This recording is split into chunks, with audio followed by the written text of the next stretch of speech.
Hi, I'm Marisa Troy from Journaling IBD. I was nominated by Christy to do the Ostomy Challenge, which is to answer 10 questions about life with an ostomy. So the first one is, why do you have an ostomy?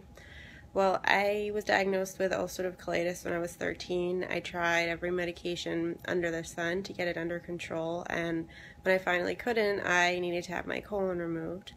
Following my total colectomy, I had a J pouch, which failed, and a bunch of other complications, which left me with my first ostomy that I could never accept since I got it at the age of 16 and felt like it was just completely thrust upon me, and I wasn't prepared for it at all. So getting teary-eyed even just talking about it. So I fought for 2 years with my parents and just myself, either trying to accept it, and I finally found surgery called the cock pouch, which is the continent ileostomy. It's where there's kind of like an inverted stoma and you put like a bandage or something over it, so you don't need an external appliance. It's a lot easier to deal with cosmetically. You stick a catheter inside it, and that's how you empty stool from the internal pouch. So everything is internal. I had 5 of those, and then I just could not take it anymore. And when I was 24, I gave in to life as a permanent ostomate. And before going into the cock pouch surgeries, I always had the mentality, and I still do, of I need to try everything I can to live my life without an ostomy before I can accept the fact that I medically just can't survive without one. And I think so much of it has to do with the age I was diagnosed, and I know so many IBDers are diagnosed young and need surgeries young, but I wasn't prepared for any of it. It was really, really difficult for me emotionally to handle. So that's pretty much the story of how I ended up with my second one, my permanent one that I have now. So the second question is, what type do I have? What type of ostomy? It's an ileostomy. Colostomy is used a lot. I feel like that's kind of what people who don't really know that much about the disease sort of use. It seems like the universal term, but I do have an ileostomy since I have a small intestine sticking out of my stomach, which is called a stoma, as opposed to my colon, which would be a colostomy. So question 3, does my stoma have a name? This one does not. My other ostomy did. It was called BB. It stood for belly butt. My dad named it. I thought it was cute. But since I had so many issues with it, I decided that this next one, I wasn't going to humanize it. I was just going to have it be something that I needed to do for me to be able to live a better life and have a better quality of life. And it's definitely given that to me. But I was not going to treat it the way I treated the first one, because that one didn't work out so well. So no, this one does not have a name. Number 4, my favorite ostomy-friendly food. I definitely cannot take credit for this one. Was recommended to me by Eric in Canada. He goes by Vegan Ostomy on Twitter.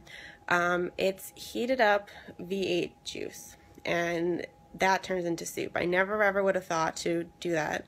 I'm a longtime V8 lover. I don't eat meat, and it's insanely hard and not impossible for me to eat fruits and veggies, which I love more than anything. So being introduced to heating up V8 soup was like kind of a new world to me. I know it sounds pretty silly, especially if you're not into the vegetarian kind of world, but it's the first time I kind of felt like I was able to taste and enjoy fruits and veggies without, actually veggies more, without the consequences, I guess. So that has been my most recent ostomy-friendly food.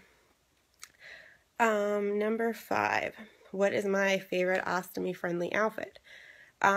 In the summer, I like dresses. I find them to be incredibly comfortable. I think there are so many different types and so many different looks that you can have, all while being comfortable. And if you want to eat and the bag fills up, it's not obvious, and you can wear certain underwear. And I really take into dresses in the summer.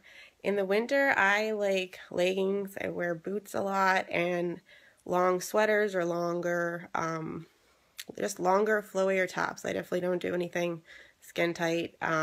It just, if the bag fills up, if I want to drink, if I want to eat, it's too restricting for me. So those are 2 pretty much the outfits that I would choose. Number 6, can I play sports? And if so, what kind? I'm sure I could play, on a softball team or something, but swimming competitively was always the sport I chose. I did play softball, I did play tennis, and I kind of gave everything up for swimming. And then a couple years after I got sick, once I started going on the surgery roller coaster, I had to give that up. So I don't play like competitive sports or anything like that. I work out at the gym when I can if I'm feeling well enough, but other than that, I don't really play sports. Number 7, what do I hate most about having an ostomy? Two things. The sleeping part of it, I'm a huge stomach sleeper. That's how I'm most comfortable. That's the way I feel like my body can rest and actually relax. And obviously, when you have an ostomy, sleeping on your stomach is difficult. The second thing is just being able to be in the water without worrying about anything. As I said, I was a competitive swimmer, so much of my life was in the water, and I miss not dealing with things when it comes to that. Number 8, what do I love about having an ostomy? It has definitely 1000% improved my quality of life. I know that I wouldn't be here if I did not have this surgery. So that's what I love about it. It has allowed me to be alive. Number 9, how long have I had it? Well, as I said, this is my second one, so I'm going on 3 years with my second one. And number 10, what is one piece of advice you would give new ostomates? I have 2. I always have more than told, but my piece of advice would be don't expect to accept things so early. Don't get frustrated if you see other people taking a shorter amount of time than you to come to terms with things.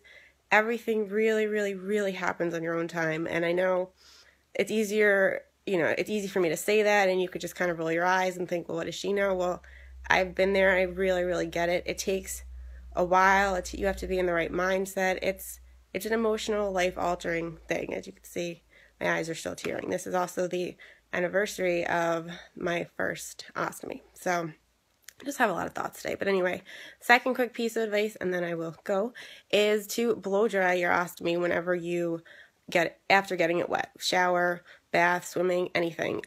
It's a recipe for disaster when your ostomy appliance is wet on your skin, and obviously when you have an ostomy, you want to keep your skin as healthy as possible. So that is just one thing I wish somebody had told me early on. And that's pretty much it. I will be nominating 3 other ostomates, and thank you, Christy, for the challenge. I very much enjoyed it.